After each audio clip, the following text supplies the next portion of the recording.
بسم الله الرحمن الرحيم. هل أتى على الإنسان حين من الدهر لم يكن شيئا مذكورا إنا خلقنا الإنسان من نطفة أمشاج نبتليه فجعلناه سميعا بصيرا إنا هديناه السبيل إما شاكرا وإما كفورا إنا أعتدنا للكافرين سلاسل وأغلالا وسعيرا إن الأبرار يشربون من كأس كان مزاجها كافورا عينا يشرب بها عباد الله يفجرونها تفجيرا يوفون بالنذر ويخافون يوما كان شره مستطيرا ويطعمون الطعام على حبه مسكينا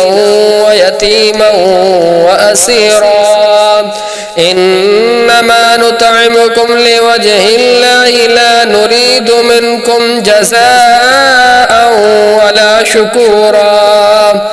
إنا نخاف من ربنا يوما عبوسا قمطريرا فوقاهم الله شر ذلك اليوم ولقاهم نظرة وسرورا وجزاهم بما صبروا جنة وحريرا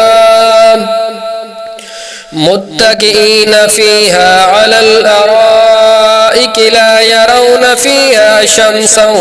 ولا زمهريرا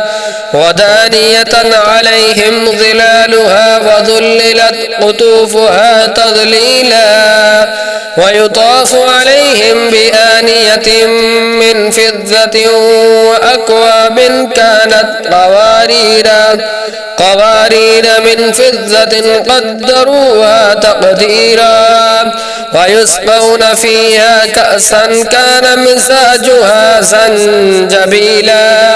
عينا فيها تسمى سلسبيلا ويطوف عليهم ولدان مخلدون إذا رأيتهم حسبتهم لؤلؤا منثورا وإذا رأيت ثم رأيت نعيما وملكا كبيرا عاليهم ثياب سندس خضر واستبرق وحلوا أساور من فضة وسقاهم ربهم شرابا طهورا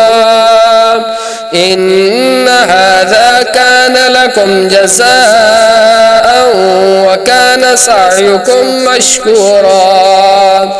إنا نحن نزلنا عليك القرآن تنزيلا فاصبر لحكم ربك ولا تطع منهم آثما أو كفورا واذكر اسم ربك بكرة وأصيلا ومن الليل فاسجد له وسبحه ليلا طويلا إن هؤلاء يحبون العاجلة ويذرون وراءهم يوما